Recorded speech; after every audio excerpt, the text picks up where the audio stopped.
Welcome to the Hamumu Halloween Home Horror Hoedown, the podcast where we watch scary movies so you don't have to. From award-winning to completely unknown, we take them all way too seriously. I'm your host, Mike Hommel.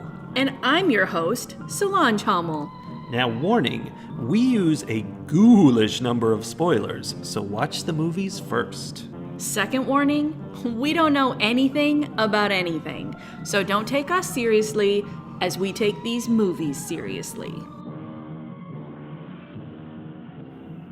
Ring, ring. Ring, ring. What? Ring, ring. Oh, I'm sorry, is that my phone? Ring, ring. One of the trivias I saw is that they increased the volume of the phone with each ring to make it more annoying. It worked. It was noticeable. Ring, ring. Oh, my phone's ringing. Sorry, guys. I got to interrupt Ring, this podcast ring. to pick up my phone. Hello? Have you checked the children? Is this Francis? Francis. Francis wasn't the deer. Francis was the person the deer was talking to. This is such an informative phone call. It's like Frankenstein and his monster. Okay, that's not, none of that is about the movie we watched. No, but here's the thing. I just love it when a stranger calls. First of all, you don't love it when anyone calls. Nope. Second of all, you definitely don't love it when a stranger calls. It's the worst. Third of all, this stranger was trying to murder her. Was he, though? He'd already done lots of murders. He's probably fine. Mm-hmm. 1979. I like how you worked that in.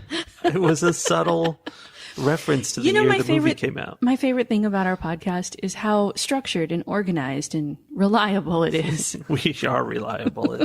That's our main thing. Okay, When a Stranger Calls, 1979. We knew going into it that it was billed as a thriller. Mystery thriller. A mystery thriller, but it looked like it was going to be horror. Because the opening sequence of this film is exactly what you think it is. And it is an urban legend that has been used in other movies, most notably Black Christmas from 1974, which we also reviewed, which contains word for word the same classic line that's in this movie, which is, "The call is coming from inside the house." Dun, dun, dun. Which is at the crux of the point of the story. So from the description of it and like the picture and okay, granted, also from the trailer for the remake that happened in the early 2000s? 2006. I was fully expecting a movie where someone came in and was chasing a teenager around the house while she tried to protect herself and the children she was babysitting. Yeah. I thought that was going to be the whole movie. Basically what I was picturing was Halloween. I made a note that this plot is the entire arc of the series of Halloween movies. That's true. It's all 70,000 Halloween movies crammed into one. And on that note, this movie came out in 79. Halloween came out in 78. This movie was specifically made in response to the success of Halloween. They're like, oh, people like babysitters to get murdered. Okay, I would have liked that. I mean, that sounds terrible. I don't want real babysitters murdered. But I would have liked that movie. But this, the babysitter being chased around, we didn't even get to see that. We just saw her being tortured by the ringing of a telephone for 20 minutes. It was a terrible noise. And then it's a flash forward to 7.5 years later, where now the guy has gotten out of crazy prison and he's chasing her. That's what they call that. And he's not even chasing her down at first. He's just chasing down people. He's just kind of being a general menace in the city. That's realistic, though. Is it? Yeah, he's a weirdo. He's just he's going to be weird. I feel like the middle 40 minutes of this movie was really just the makers of the movie going, see, city life is terrible. Yeah, there was a lot of that. Everyone is terrible in the city. Mm-hmm. It's all dirtbags and loose women. Yeah. And murderers. Well, that was the 70s. True. So there's that chunk. And then we suddenly are like, oh, here's the teenager 7.5 years later. She's got a couple kids of her own, which she must have popped out right away because that One kid was basically 7 years old. What does Bobby think about this situation? Right? Anyway, she's got a couple kids, and now he's coming to get her kids, and she's losing her mind because, you know, the repeat of this trauma from her teenage years, which understandable. Fair. And then, like, that's not the movie I wanted. I know. But it was exciting to me at the end when it came back around. And you even mentioned this when we were watching it, that, now we're doing it again. I mean, that definitely was an improvement over now he's just loose in the city. Yeah. And we're learning about soup kitchens. Yeah. One of the most emotional responses I had to this movie was when cop turned private detective Cliff was chasing bad guy Kurt through the soup kitchen, and Kurt like grabs 2 big trays of dishes and just throws them on the floor. And I'm like, that's all the dishes that soup kitchen had. Like, what? That was completely unnecessary. Yeah. It caused real problems for charity. Right? Not cool, Kurt. I cared about that nonprofit. I did not care about pretty much anybody else in this movie. Not even the children that were gutted with bare hands. Well, I didn't have a chance to care about those children.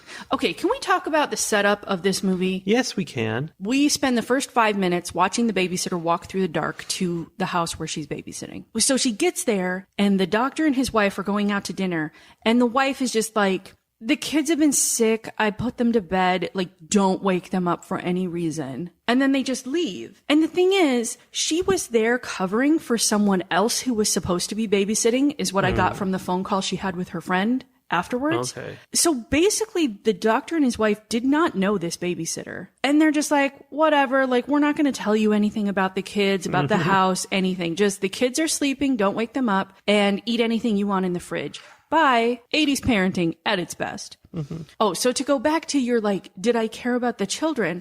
I didn't, because nobody cared about those kids. No. Like, the parents didn't care about them as they were leaving. They're like, whatever, we're not going to introduce you to them. We're not going to show you where their bedroom is, anything. Just like a brief mention. They're somewhere upstairs.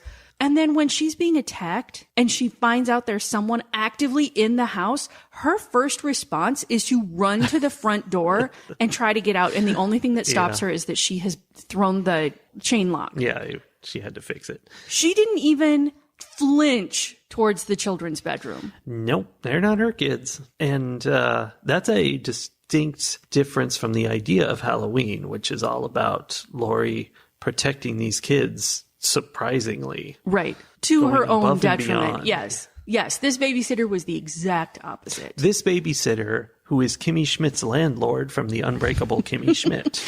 Sometimes known as Carol Kane. Not often. Usually known as Kimmy Schmidt's landlord. Sure. So Carol Kane has the face and voice of someone who is crazy. Yeah. Like, and maybe it's because I primarily know her from her role as Kimmy Schmidt's landlord, and she's a little crazy in that. Yes. Very. Like, I had such a hard time taking her seriously as the teenage babysitter, first of all. And then even later when she was the mom, I was like, this is not a serious person. This is not a person that I can take seriously. This is a person who is kind of sad. Definitely going to do things wrong. As a teenager, well, and also as the adult, since this movie was all filmed in the same year, she was 27 years old. She looked it. And I don't mean that in a bad way. I just mean she didn't look like a 16-year-old. No. Yeah, I was having a hard time. And maybe it's because she's been typecast for so long, like that I've only seen her in roles like that, but I was having a very hard time taking her seriously. Yeah, I think she does comedic stuff a lot. Yeah. But then also she was doing things like she's at this rich family's house babysitting, and she's totally got her hiking boots up on the couch. Oh, I didn't pay attention to that. Yeah, she's curled up on the couch with not just shoes on, but like hiking boots. I mean, she didn't use them for hiking. They weren't muddy. She had used them to walk all the way to their house. Something people in this movie did a lot was walking long distances between houses and buildings. Yeah. And we watched every minute of it. We really did. Okay, so the other main female character in the movie is Tracy, who is like this middle-aged lady who has a favorite bar, but it is apparently on the opposite side of town as where she lives. And apparently. she has to walk home afterwards. And that's more of the walking we see. Twice in this movie, we see her entire walk home. And I get that there's a tension involved because both times we're concerned that Kurt is following her and potentially going to murder her. Although the first time, I think she wasn't concerned about that. She's like, oh, maybe he's coming along too, but that's okay. He's just a cool dude. I don't think she knew he was coming along. I don't think she knew that he was following her that first time. Like, he had harassed her in the bar. He had gotten beaten up by the pool player, thrown out. And not by the bartender, for sure. And what's funny, right, definitely not by the turtleneck wearing bartender, because he just like watched with just this like, look on his face the whole time. Not only that, but he also, while he was harassing her and the other guy was like, this is a problem, he's like, no, it's fine. No, just stop bothering this guy who's harassing her. So I don't think she knew that Kurt was following her. There's another like weird timing thing because she gets harassed by Kurt. Kurt gets beat up and thrown out. She says, I don't know why I even come to this bar, and storms out. And then there's a cut to much later when like the bar is closing and she's leaving the bar again. Yeah, it's definitely in the night. And later there's a mention of that the beat up had happened in the afternoon, and she definitely left at closing, which is like midnight, 2 a.m. Yeah, I don't know. Weird. The timing was all off. Well, so was her interaction with Kurt, to the point where I thought she knew him for most of their interaction. Like, she's like, oh, it's you. I'm tired of you. And all this. And like, no, just a random guy hitting on her. She apologizes to him for him getting beat up at the bar and says, oh, I didn't mean for that to happen. At that moment, I was like, wait a minute. Is she like his therapist or something? And like, this was some kind of thing that they set up? That would be weird. Right? But it wasn't. It was even weirder, but more, I guess, fitting for our society in the 80s and the 70s and whatnot, where it really just was, he was a creepy dude hitting on her in a bar. He got beat up. She apologized for the fact that he experienced consequences to his behavior. And then he follows her home and she's like, oh, hi, it's you again. And she's cool with that. And then he pushes his way into her apartment. Okay, wait. There's a strange dude who harassed her in the bar, followed her all the way across town to get home, is standing outside her front door. Her phone rings. She turns her back on him and goes in and like chit chats with her friend a little bit. Yeah. And then he's in her apartment. Yeah. And she's like, oh, yeah, I guess you're here. Basically, she's like going to go to bed and be like, leave. You should leave. I'm going to bed. Like, right. What? Yeah. I couldn't tell what was supposed to be happening there.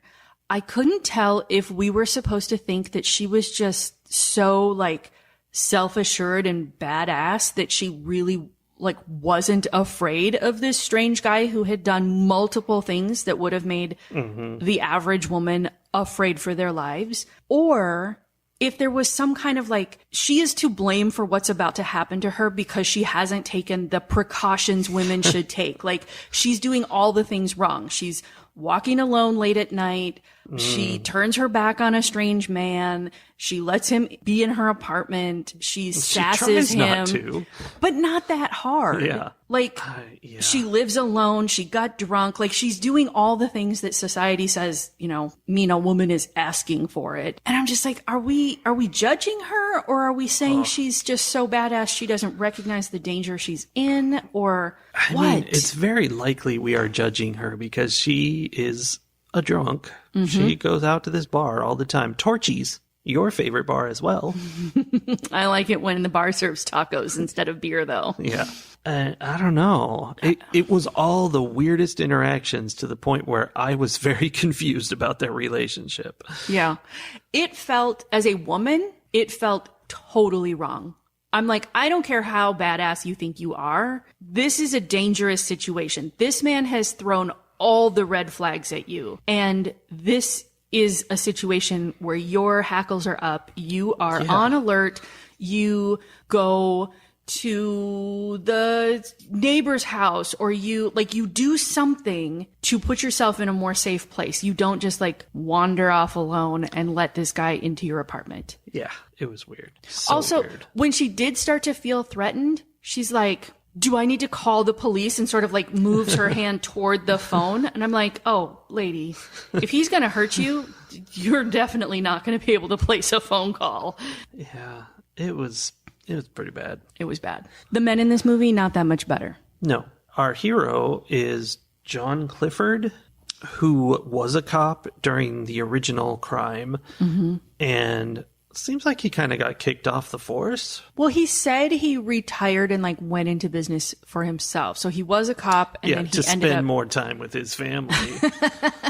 he was a cop, and then he ends up like as a private detective. Yeah. And he knows that this guy has gotten out of the asylum and is on the streets, and he's concerned about that. So he decides to go murder him. That is the premise. I mean, okay, it's a little more subtle than that. Dr. Mandrakis, whose kids were so brutally taken apart that later we hear that the coroner said it was going to take days of reconstruction to make them presentable for the funeral. But all of that damage was done by Kurt's hands. There was no weaponry. Like, that was disturbingly graphic. So Dr. Mandrakis hires Private Eye Cliff to find Kurt once Kurt gets out, once he escapes. And it wasn't clear to me whether Dr. Mandrakis was the one who was like, kill this dude, or if he was just like, find him and put him back behind bars. No one else should suffer what we suffered. And then Cliff, who has been like stewing on this situation for years, decides on his own, like, the system failed us once or twice already. I'm just going to take this guy out. Yeah, I don't know what the doctor told him, but regardless, he was personally interested in doing some murdering. Yeah, which he flat out says To a cop. to a cop, someone who is still working as a cop, who was like his underling during that situation. Like, they were both at the house after the kids were murdered. And so now, Cliff is the private eye and Charlie is a detective in the city. And he straight up goes and tells Charlie, I'm going to murder this guy. And Charlie's like, oh, no, that's bad. How can I help you? Yeah, it's pretty straightforward that he's like, oh, it was something about if you screw this up, blah, blah, it'll be bad. Which we had a discussion about, like, what does that mean? Because it sounds like killing him doesn't count as screwing it up. No, it definitely felt like screw it up means if you kill him and get caught and it gets traced back to me. Yeah. That's great. Otherwise, it's fine. So much of this movie, like, this is not a movie for 2024 because it just was triggering my all cops are bad, choose the bear, everything like so hard through the whole movie. Yeah. It was so sketchy. I don't feel like this is a theme of the movie, at least not in a good way, but it deals a lot with homelessness issues. Like, you see how rough it is for homeless people and like what they're doing, getting kicked out of places just for having to sleep in them. And there's like long scenes of Kurt, who now, having broken out of the asylum, he's got nowhere to be, so he's on the street. And, just shots of him curled up against a building trying to stay alive. Right. And all the other people out there on the streets. One thing that I noticed was this movie was very multicultural. There were quite a few Black characters. There were quite a few Asian characters.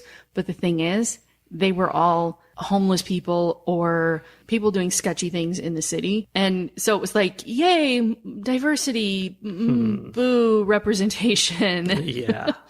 I think one thing that I wrote down about this was that this movie felt like vigilante justice porn. Like, the hero was this guy who was going to get vigilante justice. And it feels like if we had watched this movie in 1979, it would have been much less horror than I felt like it was now. But that's because so much of what I was seeing as horror was the heroes of the movie doing their heroic things. Yeah. I don't know. I think it would have been a very different movie if we had watched it in the late 70s, early 80s. There's a scene at a homeless shelter where Kurt has he's got a place to sleep tonight because he's, sleeping on the bunks at the homeless shelter.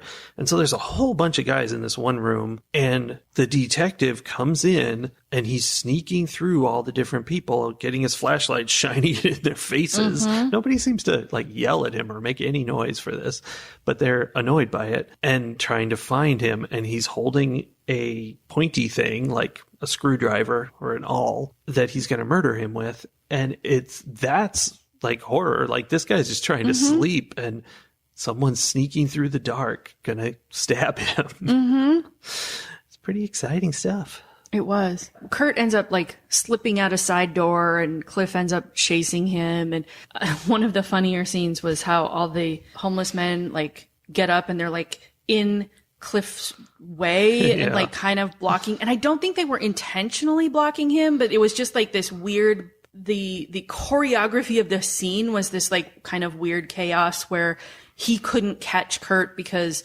Kurt had gotten to the other side of this group of men and he was trying to work his way through. And then several of them fall down the stairs for some reason. A lot of people fell down the stairs. And I don't know, it was just weirdly choreographed for this scene, this chase scene where he couldn't catch him, but they had to give a reason why he couldn't catch him. Yeah, it's because he was fatter than him.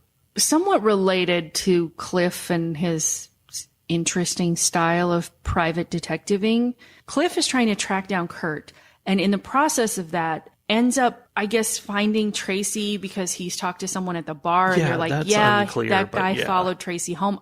Maybe that's what happened. I don't know. But so he gets to Tracy's apartment and he's pounding on the door and she's like, "Who is it?" And he's just like, "Let me in." Oh yeah. And he doesn't said want he to. was a cop. He does. He says he's a cop. And she's like, "Okay, show me your badge." And he's like, "Well, you have to open the door so I can show you." And she opens the door and he kicks it in and forces his way into the apartment. He forces his way into the apartment in a way that Kurt did not. Yes. He forces his way into the apartment and he's like, I don't even have a badge. I have a license on a piece of paper and I left it at my office. Which was one of the What? funniest lines. It's hilarious, but also dude, you're being absolutely terrible right now. Yeah. To this woman who has no idea who you are or why you are there. Every man in town had smashed his way into this woman's apartment. Oh, it's her fault for being a loose, hussy drunk. Yeah, it is. But yeah, he just was so aggressive. And then I guess she gets on his side and it's like, yeah, let's go get this guy. Yeah, because once he forces his way in and is like, "I have a license on a piece of paper that you can't see because it's somewhere else," she's like, "Oh, okay, well, I guess we'll work together." Because again, this woman is not cognizant of the dangers that she's in. Yeah. So weird. And then we get to see her walk home from the bar all night again, secretly being followed by the detective who is watching to see if Kurt is going to follow her. Yeah. So- Which doesn't work. No, but it's high drama. It is. Okay, so later, when we get to Jill's house, Jill is a babysitter. We get to Jill's house. She's all grown up. She's got kids. She's got a husband. She's basically is in this scenario that the Mandrakises were in when she was babysitting for them. Very much exactly. And her husband is taking her out to dinner because he's got good news about his promotion. And the difference, though, is that the babysitter comes and she's like, "The kids are upstairs. They're asleep, whatever. Here's where we're going to be. Here's the phone number. You know that 911 is the emergency number, right?" And basically is telling the babysitter all of these things. This trauma that she went through. She's like, "You need to have all this information. Here's where we'll be. Here's when we'll be home. If anything happens, call us." And so they go out, but then we don't see the babysitter stuff. We just hear a phone call comes in at the restaurant. Yeah. Does he call her at the restaurant? Yeah. They're talking about his raise and there's a phone call and she's like, "Oh, I bet it's the babysitter." And she picks up and it's him saying, "Have you checked on the children?" And she loses her mind. Yeah. Rightfully so. Women Rightfully be crazy. Here's where we find the one and only good man in this whole movie. Her husband is amazing. He's very supportive. And even like when she's doing the whole, here's all this stuff and she's like kind of being too intense to the babysitter, he's like, no, for real, you need to know this stuff. Like there are reasons. And then when she's losing her mind in the restaurant and everybody's like, oh my God, what's wrong with this lady? He's like, no, I'll explain it to later. Yeah. Like he's talking to the cops. He's like, I'll explain it later, but you just have to like look after our kids right now. Like he goes right into, we're going to protect our kids. She's right. Something is happening mode. Is awesome. Which leads into the final, exciting finale where they're back home. Their kids are sleeping in the other room. They're not staying with the kids like I would on this night. Right. Because the kids are never harassed in this last part. Like they get home, the kids are fine. The babysitter's fine. The babysitter's like, I don't know. Nothing happened. It was all perfectly normal. They don't. I had the same thought. Why did they not get those kids and move them into their bedroom? Yeah. But she goes about her evening and is just so much too chill about the situation, and it drove me insane where she was like the lights turned out. She turns the lights on in the kitchen, goes in to get a drink of water or whatever, and then the lights all turn off and she's like, oh, I guess I better turn on the oven light. That's it. I mean, obviously she was concerned a little bit, but she didn't care. She goes into the kids' rooms and her son is like asleep in his bed, but he's holding like a unwrapped sugar daddy, like one of those candies that's sort of like a long flat rectangle Tootsie Roll sort of thing on a stick. Yeah. And she's like, wakes him up. Where did you get that? And he's like, I don't know. And he goes back to sleep. And she just walks out of the room. Well, I mean, she like looks in the closet. Yeah. And then she walks out of the room. She takes the candy away from him. But like something happened there. You already think there's someone in your home and all these things are happening. And you're just so like, many things. Yeah. And then she's like going to bed and whatever, like really just gonna go to sleep now. Of course, it turns out her husband sleeping next to her is not her husband. It's Kurt. Aye. Because he bonked her husband on the head, her light sleeper of a husband on the head and stuck him in the closet. Fortunately, just as Kurt is about to murder her, private detective Cliff jumps out of nowhere, shoots 4 bullets into him from an angle that would have gone through him directly into Jill. Yeah, but he didn't care. Did not care. And like saves the day. And then has this like conflicted moment of, should I also shoot him in the head? I'm like, dude, you shot him 4 times in the don't have body. to worry. Like, I don't think this guy is going to live, but okay, like, let's pretend you're making a choice right now. Yeah. And then they find the husband and the husband is alive. Yay. I was actually legitimately glad about that because that guy, he was a good guy. He was not the light sleeper he said he was, but he was still a good guy. And then that's it. Yeah. And speaking of people who died, the man who played Kurt actually was terminally ill while they were filming this movie and died the next year. Oh, that's really sad. Yeah. That's why he was skinny. Oh. It wasn't because he spent 7.5 years locked up in an insane prison? No, it wasn't. That's kind of sad. Ratings. As a mystery thriller, this movie should have been Mysterious and thrilling. no, it should have been kind of right in my wheelhouse. Like, this is the kind of movie I generally enjoy with, people stalking other people and the tension and the darkness and the this and that. But it was so steeped in, I just have to call it misogyny. Like, the way that these women were treated and portrayed, like the characters we had were so poorly done in terms of like how women truly behave and how women truly exist in the world. It was very problematic to me. And then just the whole like vigilante justice piece where the cop is the vigilante. Yeah. It doesn't make any sense. Like, he's like, well, I left the system, but now I'm the hero because the system failed. But he didn't leave because the system failed. He left to go out on business on his own. I don't know. It was weird. There were too many disconnects. And I think that the heroics of this movie were horrific to me, not heroic, which I guess made it a better horror movie, but also just made it an annoying movie. Like, I was just mad at the people. And I really like the behavior around these kids where there's like, there are kids in mortal danger and we're just not ever even going to go into the room with them, which I'm assuming was a decision made based on the fact that it's hard to work with child actors and it's more expensive and it's like a hassle. You know, it puts all these limitations on hours and, you know, whatever. So they were just limiting the amount of screen time the child actors had, especially in a horror movie. I mean, that kind of makes sense, but it didn't, like, it made it feel so unrealistic. Yeah, he's calling her every minute and a half for the first 20 minutes of the movie, going, "Have you checked on the children?" And she doesn't do it. Not once. The entire time. Not once. Which I guess was good for her because later we find out that they've been dead since the first phone call. And if she had gone up to check on them, like, she would be dead too. But Yeah. for real, what kind of babysitter are you? She's like, Someone's- I don't know what this guy's asking. This is crazy. Right? Someone's threatening the children you're babysitting for that you have not laid eyes on once and you're not a little curious.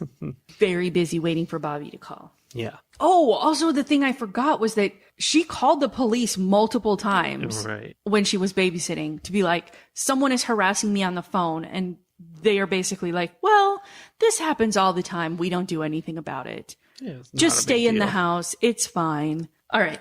So because of my general irritation with this movie, I'm going to score it kind of low, but and it could potentially be saved if it had actually been a strong plot, but there were so many weird little disconnects that the fact that it's a mystery thriller can't save it in my mind. Yeah, the investigation made very little sense. Yeah. Just all kinds of random things connecting together. It was like pieces had been cut out, but they hadn't thought about how it now didn't make sense. Like he's doing there's this like montage of Cliff doing his investigative stuff, you know, making phone calls and this and that, circling articles in the paper and whatnot. And then later he's talking to the other cop and he's like, from now on, I go it alone. And I'm like, okay, but you've literally been doing it alone the whole time. Like, what does that even mean? So I don't know. There were so many of those that I am going to give When a Stranger Calls from 1979 2.5 umbrella / walking canes out of 5. Yeah. I don't know. I feel like maybe it deserves a 3, but I'm mad at it. So I'm giving it a 2.5. There it is. That's exactly how reviewing works. Yeah. Yes. So I will say IMDb trivia that the first 20 minutes of this movie, which is the, you know, killer upstairs, calls coming from in the house, was actually a short film. And they may have reshot it for this movie, but the director had made this short film of just that and decided to expand it into a movie. And that part was good. He didn't reshoot it at all. That's why there's that weird disconnect where she really opens weird. the door and there's like the weird face. You're like, oh my God, Just who a is that? photo of a face. Photo of a face. And then it transforms into that's the cop who's there Yeah. now that the kid, you know, they know the kids are dead and everything. Absolutely. They just took a film that had already been made and taped on the rest of a movie. Oh, okay. 2.5 for sure. Okay. And that's the thing that was horror. The first 20 minutes was solid horror. I was like, yeah, this is really scary and interesting. Like what is happening? And they kind of have that at the end of the movie as well, where they basically repeat that first part. And that was pretty good too. And then just in between is this 70s big lights, big city nonsense, which was tiresome for sure. So I give good credit for the first 20 minutes, but it was one of those things where you should have just made a short film because that's what you had. It was fine. You should have been done there. So I'm going to give this 2 umbrella / walking canes out of 5. I don't even feel the need to give that extra 0.5. Yeah, that's fair. Having heard that, I now am like, maybe it should get a 2, but I'm going to stick with the 2.5. It was disappointing. On the other hand, there's a part of me that's like, do we watch the 2006 remake of it? Because what if it's more the movie we were looking for after other people watched this first one and were like, that's not what it should have been. It should have been this. We could certainly try it. There is also When a Stranger Calls Back from like 93 or something, starring Carol Kane and the guy who played Detective Clifford. Because, here's the plot, someone else has that first 20 minutes happen to them. It's a new babysitter, new kids, and these two team up to try to deal with it, to try to help her. Very exciting. We'll be back next week with hopefully something that is closer to what we're looking for. Possibly the remake of this movie. Possibly. Who knows? You'll have to check back next week and find out. Yeah, you will. Bye. Bye!